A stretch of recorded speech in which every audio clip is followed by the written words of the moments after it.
Hello friends, इस video के अंदर हम बात करेंगे आईडीएफसी फर्स्ट बैंक के जो प्रोविजनल डेटाज आए हैं उनके बारे में। पिछले क्वार्टर के रिजल्ट कैसे थे और पिछली जो हमारी कमेंट्री थी वो इसी तरीके की थी और हमने कहा था कि जो लास्ट क्वार्टर के रिजल्ट आए कि बैंक की जो परफॉर्मेंस है उसमें एक इम्प्रूवमेंट देखने के लिए जो है मिल रही है और उसका फॉलोअप अगर आएगा तो शेयर के प्राइस के अंदर एक री रेटिंग जो है हो सकती है।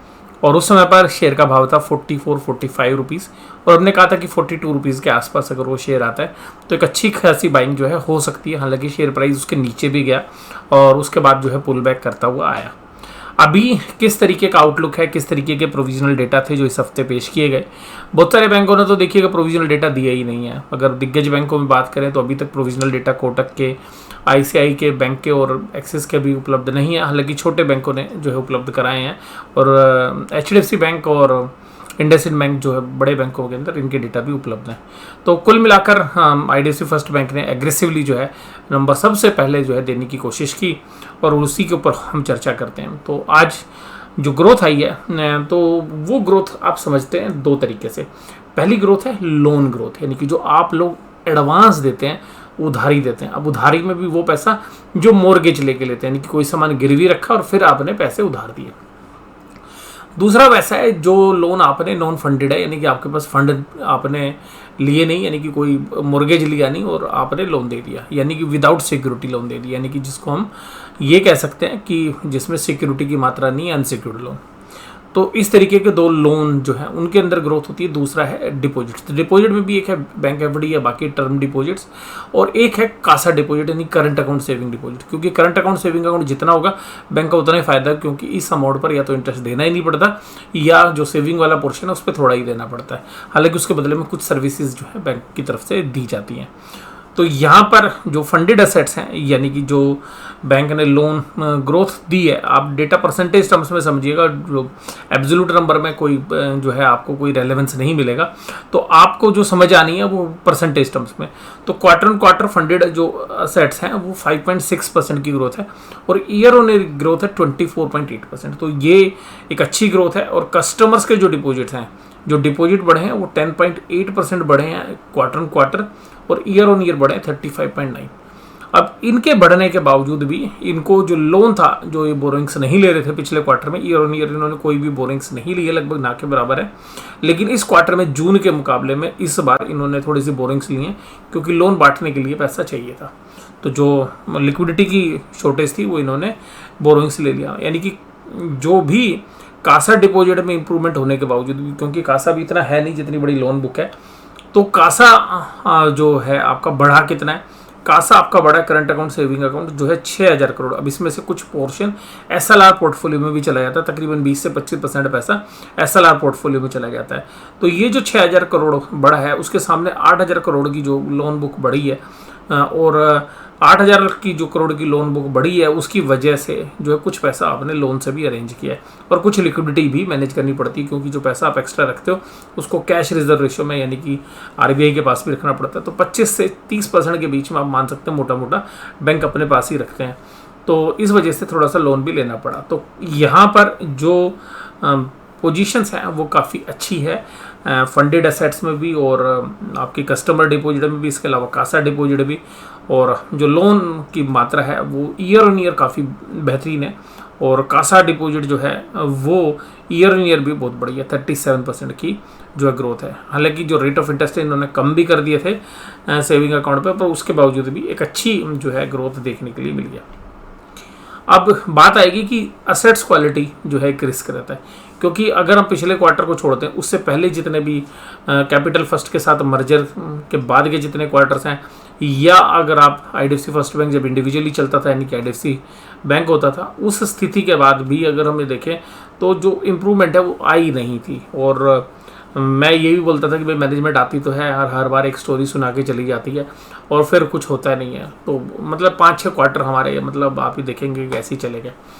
लेकिन पिछला क्वार्टर अच्छा था। अभी जो प्रोविजनल डेटा है ये बहुत अच्छे हैं। अब बात आएगी कि असेट्स क्वालिटी के रिस्क कैसे हैं। तो असेट्स क्वालिटी के जो रिस्क हैं और जो रिटेल लोन पोर्टफोलियो है वो किस तरीके का रहेगा, तो बैंक देखिएगा रिटेल लोन पोर्टफोलियो पे फोकस कर रहा है। और देखिएगा असेट्स क्वालिटी का यहाँ से ज़्यादा तो पता चलेगा नहीं, क्योंकि यहाँ पर ऐसी चीज़ें प्रेजेंट नहीं की जाती हैं जो कि असेट्स क्वालिटी के बारे में आपको इन्फॉर्मेशन दे। लेकिन इस बैंक ने जानबूझकर अपनी असेट्स क्वालिटी का रिस्क क्योंकि पीछे रहा है, तो वो चीज़ें भी यहाँ पे इनकॉर्पोरेट कर दी हैं। वो रिक्वायर्ड नहीं होती हैं, लेकिन फिर भी उन्होंने ये चीज़ें दिखाई हैं। तो सबसे खास बात ये कि मॉर्गेज वाला पोर्शन कितना है, नॉन मॉर्गेज कितना है, ये सब आपको ध्यान रखना पड़ेगा। क्योंकि जब नॉन मॉर्गेज बिजनेस होता है, यानी कि जो बैंक बिना मॉर्गेज के या बिना सिक्योरिटी के लोन प्रोवाइड करते हैं, तो जैसे कोविड जैसी सिचुएशन है या कोई भी ऐसी अनसर्टेनिटी आती है फाइनेंशियल मार्केट में, तो वो थोड़ा सा चैलेंजिंग हो जाता है। तो इस वजह से जो है उस पर ध्यान रखना चाहिए। कासा डिपॉजिट 51.34 है, बहुत ही बेहतरीन कासा जो है इस बैंक का है। और कासा जो है 50% से ऊपर बहुत कम बैंक मिलेंगे जिनका कासा आपको, यानी कि करंट अकाउंट सेविंग अकाउंट का जो पोर्शन है वो टोटल डिपॉजिट के 50% पे मिले। यानी कि बैंक एफडी पर ज़्यादा फोकस नहीं कर रही है, ज़्यादा deposit current account saving account पे ही है। रिटेल बिजनेस जो है कंपनी की मैनेजमेंट ने बोला था कि हम जो होलसेल बैंकिंग है उसको हम धीरे धीरे ख़त्म करके, जो लोन पोर्टफोलियो है इंफ्रास्ट्रक्चर वाला उसको ख़त्म करेंगे धीरे धीरे करके। और अब उसको जो है काफ़ी हद तक जो है रिटेल पोर्शन बन के 66% जो है वो ओवरऑल फंडेड एसेट्स हैं। यानी कि जो रिटेल लोन है उसमें 66.4 जो रिटेल लोन बुक है उसमें फंडेड है। और जो बाकी मॉर्गेज बिजनेस है वो भी 29% बढ़ा है ईयर ऑन ईयर बेसिस पर, और constituted 36.9% of the retail loan book. और जो मॉर्गेज बिजनेस है वो रिटेल लोन बुक है, यानी कि जितना भी रिटेलर को पैसा दिया हुआ है उसका 36.9% मॉर्गेज है। तो अभी भी ये जो पोर्शन है वो तकरीबन 73% के आसपास अभी भी अनसिक्योर्ड पोर्शन है, क्योंकि कैपिटल फर्स्ट वो यही बिजनेस करता था, वो अनसिक्योर्ड लोन ही ज़्यादा देता था। और मॉर्गेज लोन जो है वो डी ग्रोथ हो गई है 40% से। तो मतलब मॉर्गेज वाला जो इंफ्रास्ट्रक्चर है उसको तो पैसा दे नहीं रहे, जो आ रहा है वो उसी को वापस लेने लग रहे हैं। और इंफ्रास्ट्रक्चर में बहुत ही कम कंपनीज को जो है ये पैसा दे रहे हैं। कॉर्पोरेट जो बुक है नॉन इंफ्रा बुक जो है वो 19.6% के हिसाब से जो है बड़ी, यानी कि जो कंपनी को लोन दिए हुए हैं वो भी 19.6% के हिसाब से। तो ये तो सब कुछ ओके है। अब एनपीए जो है उसकी परफॉर्मेंस भी कंपनी ने बताने की कोशिश की है। तो इसका मतलब ये है कि बस अब जो एनुअल रिजल्ट आएगा, जो रिजल्ट आएगा क्या नाम है क्वार्टरली, उस पर जो है फोकस करना है। और यहाँ पे एसेट्स क्वालिटी के लिए भी इन्होंने कुछ चीज़ें बताई हैं कि देखिएगा जो इंडिकेटर है एसेट्स क्वालिटी के से रिलेटेड, जो बाउंस हो जाते हैं चेक या इस तरीके के इंडिकेटर जो पेमेंट नहीं करते हैं, वो which are indicators of future assets quality advance continue to improve, यानी कि धीरे धीरे करके इम्प्रूव हो रहे हैं। तो यहाँ से ये लग रहा है कि एनपीए भी शायद ज़्यादा नहीं होंगे। Assets quality of the loan books during the first year on like vintage comparison basis, यानी कि जो असेट्स की क्वालिटी अगर पिछले साल से इस साल के बेसिस पे देखें तो is performing better than prior vintage period, यानी कि सेम जो पीरियड है उसके सामने अगर हम कंपेयर करें तो वो भी इम्प्रूव हो रही हैं। इसके अलावा जो डिफ़ॉल्ट होते हैं, क्योंकि 90 डेज़ के बाद जो है चीज़ें क्या होती हैं, एनपीए बनती हैं। अब 90 डेज से पहले जो है एसएमए बनते हैं, यानी कि एसएमए ऐसी जो लोन बुक होती है यानी कि जिसको एनपीए भरने का रिस्क है। तो यहाँ पर जो पोर्टफोलियो 1 से 90 दिन वाला है वो भी बता रहे हैं कि जो मतलब शॉर्ट पीरियड है, यानी कि जो 90 दिनों तक पैसे नहीं देते, वो भी क्वालिटी जो है रिड्यूस हुई है, यानी कि जो डिफ़ॉल्टर्स हैं उनकी जो पोजीशंस हैं वो कम है पहले के मुकाबले में। तो इन सब को देख के ऐसा लग रहा है कि भाई जो बैंक है उसकी परफॉर्मेंस इम्प्रूव हो रही है। और शायद जो क्वार्टरली रिजल्ट्स आएगा तो वो भी इन सब चीज़ों पैरामीटर्स को ले तो एक अच्छी इंप्रूवमेंट की उम्मीद है। पिछले बार की जो ईपीएस थी वो 76 पैसे के आसपास थी और डाइल्यूटेड बेसिस पे 75 थी। तो आप ऐसा भी पा सकते हैं कि यहाँ पे ईपीएस जो है कंजर्वेटिव बेसिस पे अगर हम ग्रोथ को देखें, पिछले साल तो क्योंकि देखिएगा वही एनपीए वाली प्रॉब्लम थी, वहाँ पे जो प्रोविजंस थे वो काफ़ी ज़बरदस्त थे, 1872 करोड़ के प्रोविजन थे, जबकि पिछले क्वार्टर में 307 करोड़ के थे। तो हम ये उम्मीद कर रहे हैं कि ये 307 थे तो 400 के आसपास होंगे या 500 के आसपास होंगे, क्योंकि विंटेज पीरियड की बात की है तो हो सकता है 400 हो या 500 हो। तो अगर 300 करोड़ हुए तो ईपीएस 1 रुपये तक आ जाएगी, 400 करोड़ होंगे तो 90 पैसे के आसपास आ जाएगी, और 500 के आसपास होंगे तो जो ईपीएस अभी है इससे थोड़ा बहुत जंप देखने के लिए मिल सकता है। और अगर एनपीए की मात्रा थोड़ी सी ज़्यादा हो गई, 500-600 करोड़ से ज़्यादा हो गई, तो आपको जो है ईपीएस 75 पैसा जो भी दी हुई डाइल्यूटेड इससे भी कम हो सकती है। तो अब जो है चीज़ें सब ठीक है, अब बस एक ही चीज़ पे फोकस करना है वो है असेट्स के जो प्रोविजंस हैं, यानी कि एनपीए के जो प्रोविजंस हैं वो किस तरीके के। और पिछले क्वार्टर में एक एम्प्लॉय की कॉस्ट में जो है काफ़ी अच्छा जंप था। एम्प्लॉय की कॉस्ट तकरीबन 7% बढ़ी थी, तो उस पर भी एक फोकस करना पड़ेगा कि वो कॉस्ट कैसे बढ़ रही है। इसके अलावा जो इंटरेस्ट एक्सपेंडेड हुए थे, यानी कि लोन तो दिए थे लेकिन जो आपको पैसा उधार मिल रहा था वो भी थोड़ा सा महंगा था।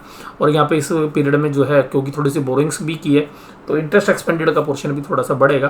तो मार्जिन्स पे क्या प्रेशर होगा वो आपको फाइनल जब रिजल्ट्स आएंगे तभी पता चलेगा, तो उसके लिए तब तक इंतजार करिए। बट चीज़ें इंप्रूव हो रही हैं और रिस्क अभी भी मुझे बस वही है कि अब वो रिस्क उतना तो नहीं है जैसा पहले था कि भाई जो एनपीए की परफॉर्मेंस जो है इस क्वार्टर में, अगर एनपीए या जो प्रोविजंस हैं और जो कंटीजेंसीज जो बनेगी परफॉर्मिंग नॉन परफॉर्मिंग एसेट्स पे, यानी कि जो पैसा आपने उधार लिया हुआ है उसमें जो डिफॉल्ट वाले केसेस हैं उनकी वजह से अगर आपके एनपीए बढ़ रहे हैं तो वही एक रिस्क है। बाकी चीज़ें तो सब कुछ जो है इंप्रूव होती हुई नजर आएंगी।